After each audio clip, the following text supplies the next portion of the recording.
आप देख रहे हैं खबर फास्ट, तेज खबर पैनी नजर। साथियों,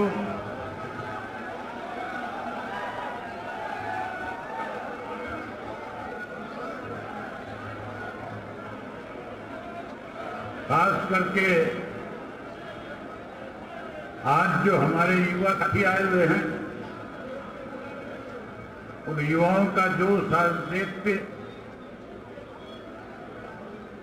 आज जिस किस्म का जोश आप दिखा रहे हो, मैं आपसे एक बात कहना चाहूंगा।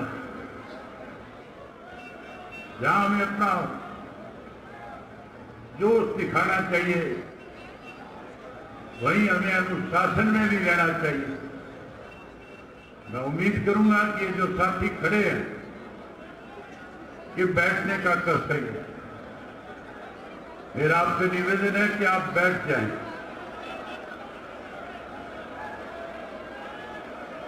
अभी मेरे से पहले जितने भी वक्ता बोल रहे थे, सब वक्ताओं ने आपसे नारे लगवाए थे, लेकिन जिस किस्म का जोश आप में है, मैं वहां बैठा बैठा देख रहा था, उम्मीद कर रहा था कि आपके नारों की गूंज जो है, सिंगू के बॉर्डर पे बैठे हुए किसान के कान तक जाएगी, गाजीपुर और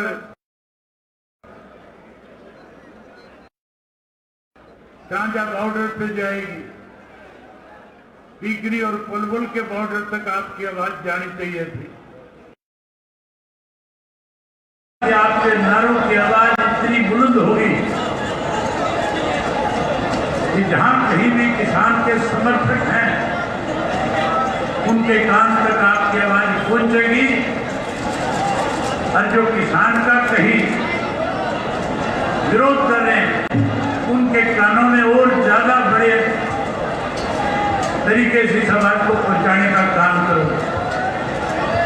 साथियों, की आवाज इतनी बुलंद होगी कि जहां कहीं भी किसान के समर्थक हैं, उनके कान तक आपकी आवाज पहुंचेगी, और जो किसान का कहीं विरोध कर रहे हैं, उनके कानों में और ज्यादा बड़े तरीके से इस आवाज को पहुंचाने का काम करोगे। साथियों, मैं बोलूंगा, जय जवान आपने जवाब देना है जय किसान। जय जवान जय किसान, जय जवान जय किसान। पूनम जी, गाजीपुर बॉर्डर पे फोन करके पूछो कि आवाज आई कि नहीं आई।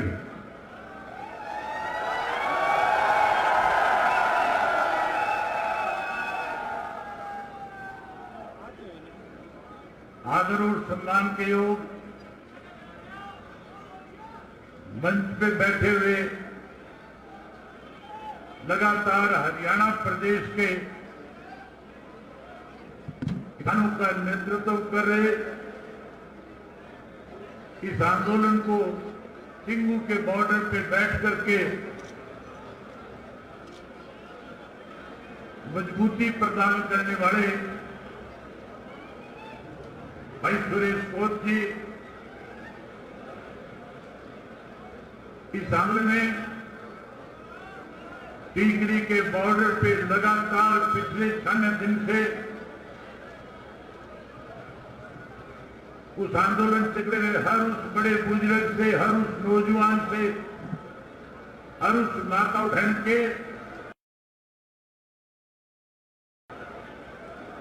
टेंट में, ट्राली में, तंबू में जाकर के एक सोशल वर्कर के रूप में काम करके लगातार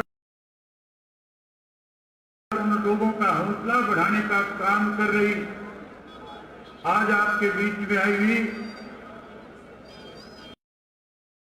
सुश्री सोनिया मान जी पंजाबी के बहुत बड़े गायक, आप सबके चलते, लेकिन जब से ये आंदोलन शुरू हुआ, जहां भी व्यक्ति की बुलंद आवाज को दुनिया के अंदर बुलंद करने वाले, किसानों के साथ कंधे से कंधा मिलाकर के खड़े होने वाले भाई मनकीरत ओढ़वी,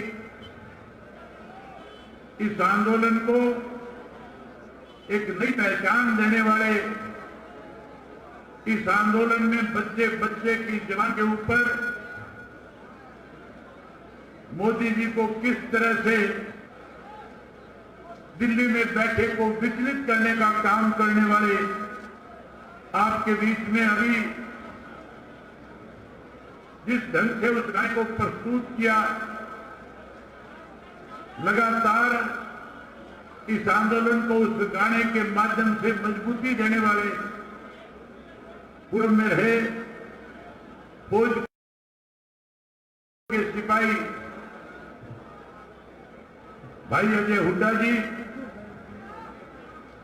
आज आपके बीच में गाजीपुर के बॉर्डर से चल करके, जिसको लगातार आप सोशल मीडिया पे देख रहे थे, हर रोज अपने ट्रैक्टर को लेकर के हजारों साथियों को गाजीपुर के बॉर्डर पे ले जा करके लोगों को सोशल मीडिया के माध्यम से आंदोलन की एक एक बात उन तक पहुंचाने वाली, अभी आपके रूबरू होकर के गई नेशनल शूटर पूनम पंडित जी मंच पे बैठे हुए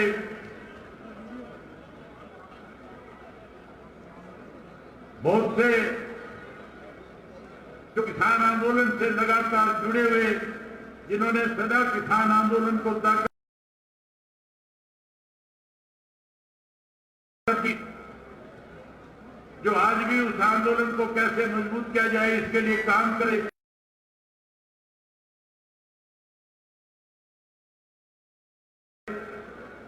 सभी किसान साथियों,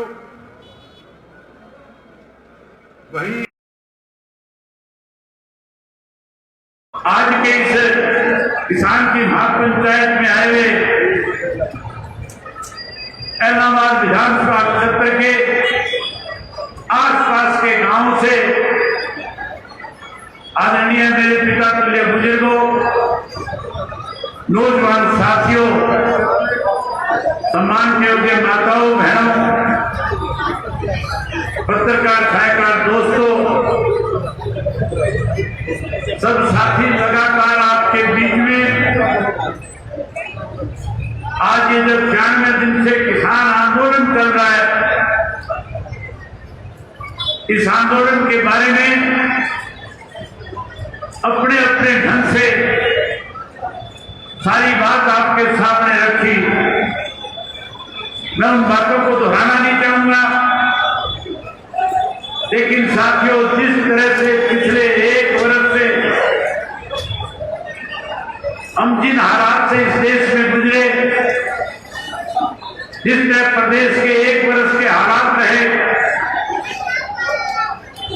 मैं उनके बारे में चर्चा आपसे जरूर करनी चाहूंगा। साथियों, मुझे अच्छी तरह से ध्यान है 8 मार्च को हमारे देश के प्रधानमंत्री ने देश के लोगों से आग्रह किया था और कहा था कि एक ऐसी बीमारी दुनिया में पैदा हुई है जिसकी वजह से सारा देश आज, सारी दुनिया आज भयभीत है, डरी हुई है।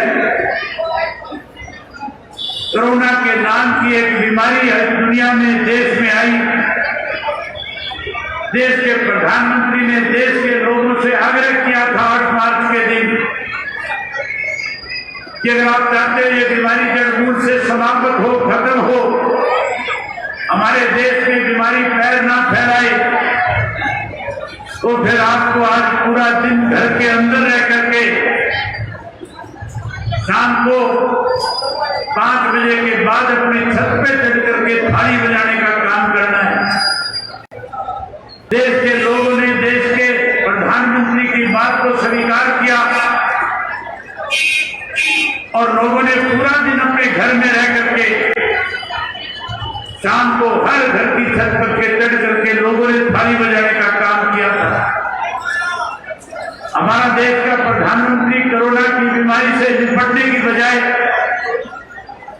देश के लोगों में भय पैदा कर रहा था, डर पैदा कर रहा था।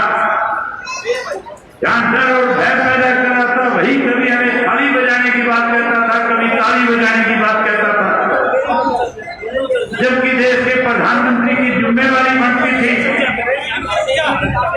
इस दुनिया के अंदर जिस महामारी ने लाखों लोगों को मौत के घाट उतारने का काम किया, मौत के मुंह में ले जाने का काम किया, जहां उस बीमारी से निपटने के लिए देश के प्रधानमंत्री को फैसला लेना चाहिए था, जहां उस बीमारी की वजह से कारखाने बंद हो गए थे, स्कूल बंद हो गए थे, कॉलेज बंद हो गए थे, कैसे देश के अंदर आर्थिक सुधार हो इसके लिए निर्णय लेना चाहिए था, कैसे देश के अंदर आर्थिक सुधार हो इसके लिए निर्णय लेना चाहिए था, जहां देश के प्रधानमंत्री को उन मजदूरों के लिए व्यवस्था करनी चाहिए थी जो हजारों मील से चल करके कारखानों में काम करते हैं, जो हजारों मील से आकर के हमारे खेतों और घरों के अंदर अपनी मजदूरी करके अपने बच्चों का पेट पालने का काम करते हैं। बड़ी हैरानी की बात थी, लाखों की संख्या के अंदर बिहार से आए हुए, उड़ीसा से आए हुए, बंगाल से आए हुए मजदूर, जब उनमें इस बात को लेकर के भय पैदा हो गया था कि कहीं इस बीमारी के चपेट में आ गए, तो चपेट में आने के बाद कहीं अपनी जान ना गवा बैठे। हालात जब देश में बने तो हर व्यक्ति अपने घर में अपने परिवार के साथ रहना चाहता है। तो उनमें इस बात को लेकर के भय पैदा हो गया था कि कहीं इस बीमारी के चपेट में आ गए, उस चपेट में आने के बाद कहीं अपनी जान ना गवा बैठे। इसलिए हर इंसान की इच्छा होती है कि मैं इस तरह के हालात जब देश में बने तो हर व्यक्ति अपने घर में अपने परिवार के साथ रहना चाहता है। लोग सड़कों के ऊपर उस 50 डिग्री के टेम्परेचर के अंदर बिना पैर में चप्पल डाले, पैरों में छाले लेकर के हजारों मील का सफर तय कर रहा था। देश के प्रधानमंत्री को इस बात को लेकर के कभी चिंता नहीं थी, इस गरीब की रोटी का जुगाड़ कैसे होगा, ये गरीब अपने घर कैसे जाएगा, जहां उन्हें साधन मुहैया कराना चाहिए था। दो बड़े घोटाले हुए थे। अगर मैं एक एक घोटाले का विस्तार से जिक्र करूंगा तो बहुत लंबा समय जाएगा। हरियाणा के अंदर जब नई सरकार हुई थी, किसान अपने खेत की धान की फसल काट करके मंडी में बेचने जा रहा था। सरकार की एजेंसियां उस धान को खरीद रही थी, लेकिन जहां उसको एमएसपी का भाव मिलना चाहिए था, सरकार ने एमएसपी देने की बजाय 250-300 रुपए क्विंटल कम करके किसान की जेब पे डाका डालने का काम किया था। पहले धान के अंदर लूट की एक राजनीतिक कमेटी बनाई थी। उस कोरोना के काल को कैसे निपटा जाए, इसके लिए मुख्यमंत्री ने अपने सत्ता में, जहां वो खुद उसके चेयरमैन थे, मुझे मेंबर बनाया गया था, मेरे साथ भूपेंद्र सिंह हुड्डा मेंबर थे, वहीं उस कमेटी में उसके मंत्री भी शामिल थे। मैंने उनके सामने पूछा था, जब हमारी मीटिंग वीडियो कॉन्फ्रेंसिंग के द्वारा हो रही थी, मैंने उनसे पूछा, मुख्यमंत्री जी, जहां आपने सरसों में किसान को लूटने का काम किया, आने वाले समय में इस कोरोना के काल में गेहूं की फसल की कैसे किसान ले जाकर के मंडी में बेचेगा? प्रदेश का मुख्यमंत्री कह रहा था, हम थोड़ा बहुत समय ज्यादा ले सकते हैं, लेकिन किसान का एक एक दाना खरीदने का काम करेंगे। साथियों, हैरानी की बात है, केंद्र की सरकार की तरफ से 17,000 करोड़ रुपया प्रदेश की सरकार को इसलिए दिया गया था कि वो किसान की गेहूं की फसल को खरीद के उसकी पेमेंट साथ की साथ करने का काम करे। पेमेंट देने की बजाय 2 महीने तक हरियाणा प्रदेश के किसान को बैंकों के चक्कर काटने पड़े थे। उस 17,000 करोड़ रुपए को एक बैंक था HDFC के नाम से, उस बैंक के लोगों के साथ सरकार में बैठे लोगों ने मिलकर के वो 17,000 करोड़ रुपया बैंक में जमा कराया। 800 करोड़ रुपया उस 17,000 करोड़ का 2 महीने का ब्याज बना। हर 800 करोड़ रुपया बैंक के अधिकारियों के साथ मिलकर के बैठ करके सत्ता में बैठे लोगों ने उस पैसे को अपनी जेब में डालने का काम किया। उसके बाद शराब का घोटाला हुआ, रजिस्ट्री का घोटाला हुआ, स्वास्थ्य विभाग का घोटाला हुआ। जहां घोटाले हो रहे थे, न प्रदेश के किसान को लूटा जा रहा था, जहां हर वर्ग के लोगों को परेशान किया जा रहा था, वहीं हमारा देश का प्रधानमंत्री कृषि के कानून बनाने जा रहा था। 3 काले कानून बनाने के काम किए। मैं साथियों ये बात जरूर कहना चाहूंगा कि जब कृषि के कानून का ड्राफ्ट तैयार हुआ, जब इसकी रूपरेखा बनाई गई थी, ये मामला 2012 का है। 2012 में हरियाणा प्रदेश में कांग्रेस की सरकार थी, केंद्र में कांग्रेस की सरकार थी, जो इसके लिए कमेटी मुकर्रर की थी, जिसके 5 मेंबर थे जो अलग अलग प्रदेशों के मुख्यमंत्री थे। उनमें हरियाणा प्रदेश का मुख्यमंत्री भूपेंद्र सिंह हुड्डा उस कमेटी का चेयरमैन था, जिस कमेटी ने इस ड्राफ्ट को बनाने का काम किया। आप थोड़ा सा पीछे करके देखोगे, 2012 को जब बजट का सेशन था, उसके अंदर कांग्रेस की तरफ से कृषि के इन 3 काले कानूनों का बिल भी आया था, और इन 3 काले कानूनों को बिल के रूप में ला करके हमारे ऊपर थोपड़ा कांग्रेस पार्टी चाहती थी। उस वक्त के अंदर जब ये बिल आया था, कांग्रेस के पास पूर्ण बहुमत नहीं था। कांग्रेस के पास ऐसे लोगों ने उनको सत्ता में लाने का काम किया था, जो अलग अलग क्षेत्रीय दल थे, छोटे छोटे दल थे, जो अपने अपने प्रदेशों के अंदर किसानों की लड़ाई लड़ने का काम करते थे, किसानों को सुविधाएं देने का काम करते थे। उस वक्त में लालू प्रसाद की पार्टी का समर्थन कांग्रेस को था, मुलायम सिंह जी की पार्टी का समर्थन कांग्रेस को था, बीजू पटेल की पार्टी का समर्थन कांग्रेस पार्टी के साथ था। वहीं पश्चिम बंगाल के मुख्यमंत्री ममता बनर्जी की पार्टी का समर्थन भी कांग्रेस पार्टी के साथ था। शरद पवार की पार्टी का समर्थन कांग्रेस के साथ था।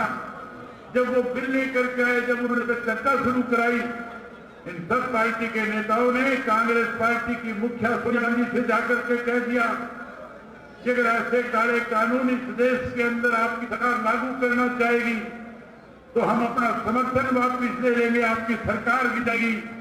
और सरकार के गिरने के डर से कांग्रेस पार्टी ने उन कानूनों को वापस लेने का काम किया। वो बिल लेकर गए थे, उसे कमेटी के सुपुर्द करके ठंडे बस्ते में डाल दिया था। साथियों, जो ड्राफ्ट कांग्रेस के समय में तैयार हुआ था, वही ड्राफ्ट आज भारतीय जनता पार्टी की सरकार ने कोरोना की आड़ के अंदर उनको कानूनी रूप देने का काम किया। जहां उसको कानूनी रूप दिया जा रहा था, हमारे हरियाणा प्रदेश की 1 दिन के लिए असेंबली का सेशन हुआ था। केवल और केवल आपकी अपनी इंडियन नेशनल लोकल पार्टी ऐसी पार्टी थी जिसने विधानसभा के अंदर सबसे पहले इन 3 कृषि के काले कानूनों के खिलाफ अपनी आवाज बुलंद करने का काम किया। जहां हमने इसका विरोध किया, भाई साथियों, हरियाणा प्रदेश के हर डिप्टी कमिश्नर के हेडक्वार्टर पे जाकर के इन काले कानूनों को वापस लिया जाए, इसके लिए सदन में हर जिले के पार्टी के कार्यकर्ताओं को लेकर के डीसी को ज्ञापन दे करके भी आया था। साथियों, अभी बात करनी थी कि मैंने इस्तीफा देने का काम किया। मैंने उस वक्त में इस्तीफा दिया जब कहीं ना कहीं उस आंदोलन को तोड़ने का भारतीय जनता पार्टी काम कर रही थी। आप याद हो 26 तारीख को 26 जनवरी के दिन जब हरियाणा से जब बॉर्डर पे बैठा किसान अपना ट्रैक्टर लेकर के दिल्ली के अंदर अपनी तिरंगा यात्रा निकाल रहा था, जहां किसान तिरंगा यात्रा के माध्यम से देश को मैसेज दे रहा था कि आज केंद्र की सरकार किसान को आंदोलन करने पे मजबूर कर रही है। आज किसान की जमीन को लूटने के लिए काले कानून बना रही है। आज किसान उस खेत का मजदूर मालिक जो था मजदूर बन जाए, इसके लिए इस तरह के कानून हमारे ऊपर थोपना चाहती है। उसके विरोध के अंदर लाखों किसान जो अपने अपने ट्रैक्टर पे बैठ करके जहां दिल्ली के लोगों का दिल जीतने का काम कर रहे थे, वहीं पूरी दुनिया को इस बात का संदेश दे रहे थे, प्रधानमंत्री से आग्रह कर रहे थे, कह रहे थे कि आप इन काले कानूनों को वापस लें, चाहे काले कानून वापस लेने का काम करें। वहीं आप देश के किसान के लिए एमएसपी का नया कानून बना करके उस किसान की फसल की गारंटी देने का काम करे। लेकिन साथियों, दिल्ली की सरकार, केंद्र की सरकार ये काले कानून वापस लेने के बजाय उन किसानों के खिलाफ देशद्रोह के मुकदमे बना रही थी। उन किसानों को कहीं ये कह करके बदनाम कर रही थी कि आंदोलन खालिस्तानियों का हो गया है, कहीं सिख और हिंदू को आपस में लड़ाना चाहती थी, हरियाणा और पंजाब के लोगों के बीच में विवाद खड़ा करना चाहती थी। एक षड्यंत्र 26 तारीख को रद्द करके इन्होंने इस देश के किसान को बदनाम करने की कोशिश करी थी। मैंने उससे पहले ये बात कही थी कि अगर 26 तारीख तक ये काले कानून वापस नहीं ले लिए जाएंगे तो 27 तारीख को असेंबली में जाकर के स्पीकर को अपना इस्तीफा सौंपने का काम करूंगा। मैंने साथियों इस्तीफा इसलिए भी दिया था कि लगातार बहुत सारे ऐसे नेता इस देश के थे जो किसान आंदोलन में जाकर के कहते थे कि हम आज सत्ता के साथ है, लेकिन किसान के साथ अगर सरकार किसी किस्म से कोई दबाने की कुचलने की कोशिश करेगी तो हम सत्ता को छोड़ करके किसान के साथ आकर खड़े हो जाएंगे। मैं उन बहरूपियों के चेहरे बेनकाब करना चाहता था जो केवल किसान की कोशिश कर रहे थे। हमारे हरियाणा प्रदेश के अनेक ऐसे विधायक थे जो जाकर के कहीं बॉर्डर के ऊपर घड़ियालियां उभारते थे, जो कहते थे कि हम किसान के हमदर्द, हम किसान के साथ रहेंगे। और साथियों, मेरे इस्तीफा देने के बाद वो सारे बहरूपे बिल में बढ़ करके रह गए। अब में से एक भी किसी भी पेट्रोल बैरियर पे नहीं जा सकता, उनमें से कोई एक भी आज किसी किसान आंदोलन का हिस्सा नहीं बन सकता। आज साथियों, जिस तरह किसानों को कमजोर करने की साजिश ये केंद्र की सरकार रच रही है, मैं आप एक ही बात कहना चाहूंगा। मेरे सामने सिर्फ दो विकल्प थे, एक मेरे सामने खुशी थी और दूसरा मेरे सामने किसान था। मुझे इन दोनों में से एक का चयन करना था। मेरी रगों में चौधरी देवीलाल जी का खून है और चौधरी देवीलाल ने बड़े से बड़े पद को ठोकर मारने का काम किया। चौधरी देवीलाल ने प्रधानमंत्री के पद को भी, अपने ताज को भी वीपी सिंह के सर पे रखने का काम किया था। लोगों के बीच में कभी कहीं उस बात को कभी कमजोर नहीं होने दिया। मेरे सामने केवल दो विकल्प थे। एक विकल्प था कि मैं विधायक के पद पे बना रहूं और दूसरा विकल्प था कि मैं चौधरी देवीलाल की नीतियों को आगे बढ़ाने का काम करूं। चौधरी देवीलाल की नीतियों को आगे बढ़ाने के लिए कि मैं विधायक की छोड़नी थी, खुद ही छोड़ करके किसान के साथ खड़े होने का काम किया। किसान के साथ खड़ा हुआ। वही साथियों, आपसे अपील करने के लिए आया हूं। आप बहुत लंबे समय से बैठे हो, बहुत देर से आप आए हुए हो। आपका मन, ये जो कलाकार साथी बैठे हैं, ये कलाकार पहले थे, आज ये किसान के पुत्र है, आज ये किसान के बेटे हैं, आज ये किसानों की आवाज है, आज ये किसानों के लिए लड़ने का काम कर रहे हैं। आज ये मनोरंजन करवाने के लिए नहीं आए, आज आप ये आह्वान करने के लिए आए हैं कि अगर आप किसान के घर में पैदा हुए हो तो फिर आपको सारे राजनीति से ऊपर उठ करके, सारी आपसे छोटे मोटे विवाद भूल करके इस किसान आंदोलन का हिस्सा बन करके उस किसान को नए सिरे से आजाद कराने का काम करो, जिस किसान को आज देश की सरकार कमजोर करने की कोशिश कर रही है। मैं उम्मीद करूंगा कि हमारे इलाके का एक एक किसान जो है फसल की कटाई का समय आने वाला है, उसको चिंता करने की जरूरत नहीं है। साथियों, इस आंदोलन को मजबूत करने के लिए आप लोगों को अपनी खड़ी फसल खेत के अंदर जिसकी चिंता मत करना, किसी साथी की फसल की कटाई में दिक्कत आएगी मुझे फोन करके कह देना, उसके खेत में कंबाइन भेज दूंगा, उसके गेहूं मैं कटवाऊंगा, उसकी गेहूं मैं निकलवाऊंगा और उसकी गेहूं को एमएसपी पे मेरा काम है बिकवाने का। सरकार नहीं अगर उसको खरीदेगी तो सरकार के गर्दन पे पैर रख करके आपकी फसल को सरकार से एमएसपी के रेट पे बिकवाने का काम करूंगा। साथियों, आपसे एक और बात कहना चाहूंगा, आज के जो हालात है, आज जिस तरह से लोग लगातार किसान को कमजोर करने की कोशिश कर रहे हैं, चाहे वो किसी भी राजनीतिक दल से जुड़े हुए हैं। आज जींद के लोगों ने फैसला किया है कि जींद के अंदर बीजेपी और जेजेपी का कोई भी नेता किसी काम में नहीं जा सकेगा। आज पूरे सरसा जिला से आए हुए आप लोग बैठे हैं, आप आज एक फैसला लेकर के जाओ कि आपके भी किसी गांव के अंदर बीजेपी और जेजेपी का कोई नेता प्रवेश नहीं कर पाएगा।